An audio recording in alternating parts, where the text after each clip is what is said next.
प्रभाव। रात को 9 बजे, दोपहर को 12 बजे लाइव आता हूं, फ्री होता है, बात कर सकते हैं फ्री में जुड़ करके। पहले बाद में बात करना चाहते हैं तो कॉल अपॉइंटमेंट लेकर के तब बात कर सकते हैं। मेष के लिए सबसे पहली चीज क्या रहने वाली है, शुक्र का जो गोचर रहेगा, क्योंकि वो 8th हाउस के अंतर्गत वृश्चिक राशि में रहेगा।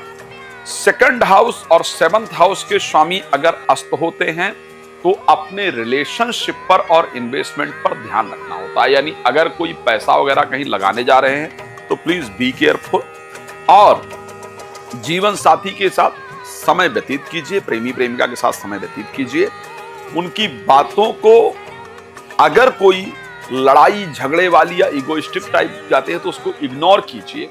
उनसे बहुत ज्यादा एक्सपेक्टेशन मत रखिए, क्योंकि उनसे जो एक्सपेक्टेशन रखेंगे उसमें थोड़ा गड़बड़ी का योग है, बिकॉज वो अस्त होंगे तो वो रिस्पॉन्स नहीं मिल पाएगा जिसको आप एक्सपेक्ट कर रहे हैं। राशि वृष की बात कर लेते हैं, क्योंकि यहां पर खुद राशि के स्वामी हैं और 6th हाउस के स्वामी हैं। अस्त होने से स्वास्थ्य पर जो एक पॉजिटिव इंपैक्ट पड़ना चाहिए वो नहीं पड़ेगा। आपको अपने स्वास्थ्य का खुद ध्यान रखना होगा। इस समय जो खाएंगे वो आपकी बॉडी में ज्यादा लगेगा, फैट वगैरह आपका ज्यादा बढ़ेगा, तो प्लीज कंट्रोल में खाइए, हेल्दी खाइए, अपनी हेल्थ का प्लीज ध्यान रखिए।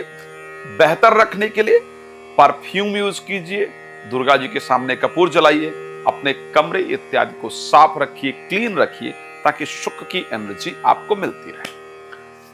पॉसिबल हो तो क्रीम कलर के कपड़े एक बार जरूर पहनिए वीक में। मिथुन राशि के लिए जब बात करते हैं तो क्योंकि 12th हाउस के स्वामी होंगे और उसके साथ 5th हाउस के स्वामी, एक चीज ध्यान रखिए, पढ़ाई जो बच्चे कर रहे हैं तो आप फोकस कीजिए, मन नहीं लगेगा, क्योंकि स्वामी अस्त हो जाने से सूर्य के नजदीक जब कोई प्लैनेट पहुंचता है तो अस्त हो जाता है, और शुक्र सूर्य के नजदीक पहुंचेंगे तो अस्त हो जाएंगे। अब आपका पढ़ाई में ढंग से मन नहीं लगेगा। पढ़ाई में मन ना लगने के कारण आपको जबरदस्ती लगाना पड़ेगा, इच्छा नहीं हो तो भी आपको बैठना होगा, एजुकेशन पर ध्यान देना होगा। प्रेमी प्रेमिका की तरफ से वो रिस्पांस नहीं मिलेगा या बच्चों की तरफ से वो रिस्पांस नहीं मिलेगा जिसकी आपको नीड है। बहुत उदासीन सा, बहुत ऐसे लगेगा आज आपने मैसेज किया तो कल रिप्लाई आ रहा है। आप जिस समय जो एक्सपेक्ट कर रहे हैं, कर रही हैं, वो उस समय आपको नहीं मिलेगा। तो आपको इस विषय पर थोड़ा सा, ठीक है समय है, उस पर ध्यान रखना होगा। नींद आने में दिक्कत होगी, इसलिए प्लीज थोड़ा ध्यान रखिएगा। क्या करें, कोशिश करना चाहिए कि आपको एक विधारा सरपंखा के पेड़ की जड़ गले में जरूर पहन करके रखना चाहिए। राशि कर्क की जब बात करते हैं, 4th और 11th के स्वामी है। 4th हाउस कौन सा हाउस है? 4th हाउस दिल की इच्छाओं को पूर्ण करने वाला हाउस है। 4th house related to property है। 4th house related to vehicle है। 11th house related to finance है, शेयर मार्केट, लॉटरी, सट्टा इत्यादि 11th हाउस है।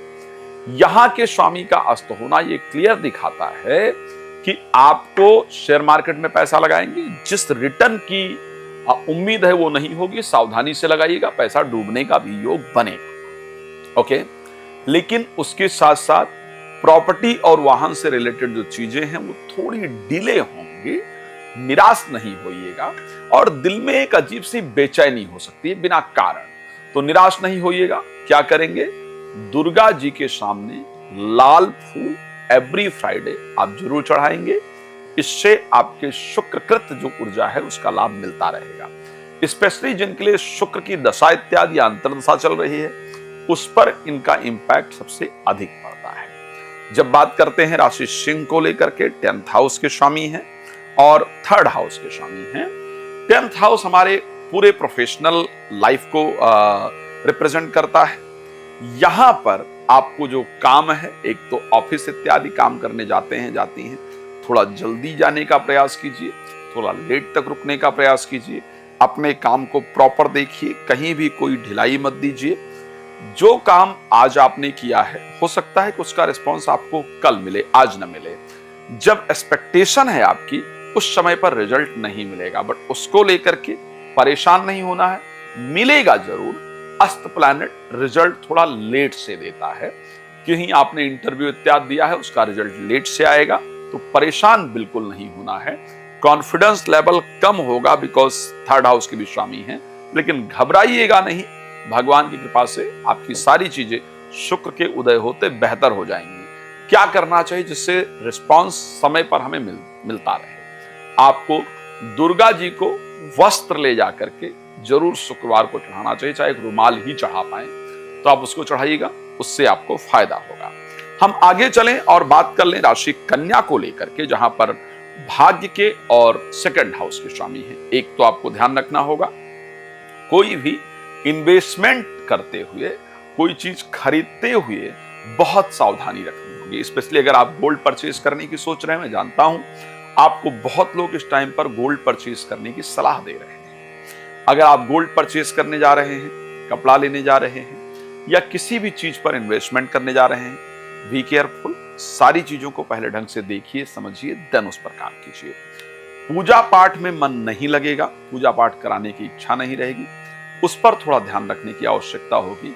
पूजा पाठ कराने से, ध्यान रखने से धार्मिक चीजों में मन लगेगा नहीं, आपको लगाकर रखना होगा। मैं पक्का कह सकता हूं, यदि कोई धार्मिक यात्रा के लिए आपने बना रखा है, प्लान कर रखा है, तो वो उस समय पर ना हो, इस प्रकार की परिस्थिति रहेगी।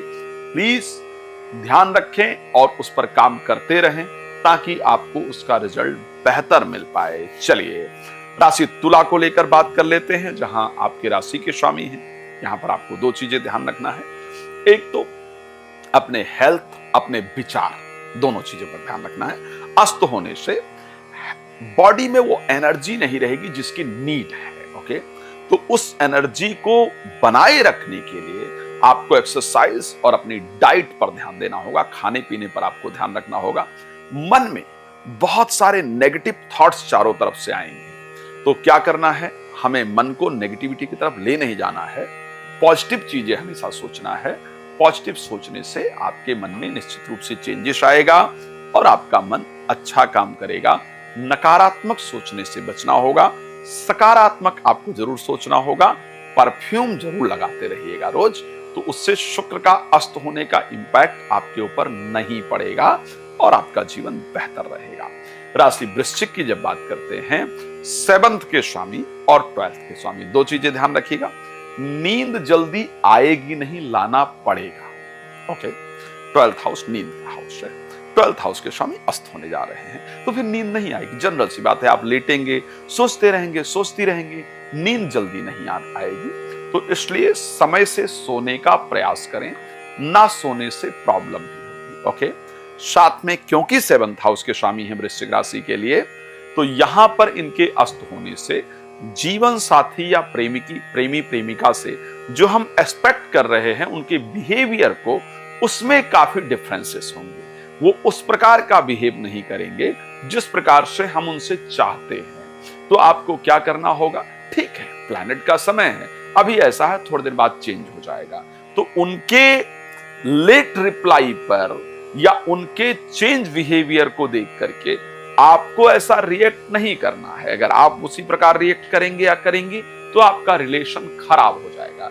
इसलिए प्लीज कंट्रोल योरसेल्फ। ओके, अगर आप कंट्रोल करेंगे तो ऐसे कंडीशन में आपका जो रिलेशनशिप है वो कंटिन्यू रहेगा, अन्यथा अस्त होने से रिलेशनशिप में प्रॉब्लम आ सकती है। चलिए राशि धनु की बात कर लेते हैं, जहां पर शुक्र 6th और 11th के स्वामी हैं। क्या करना होगा, शुक्र के लिए 11th लॉर्ड अस्त होने से 11th हाउस एस्ट्रोलॉजी का लाभ हाउस है। ओके, लाभ भाव है, यानी जो गेन का हाउस जिसको कहा जा सकता है, उसका हाउस है।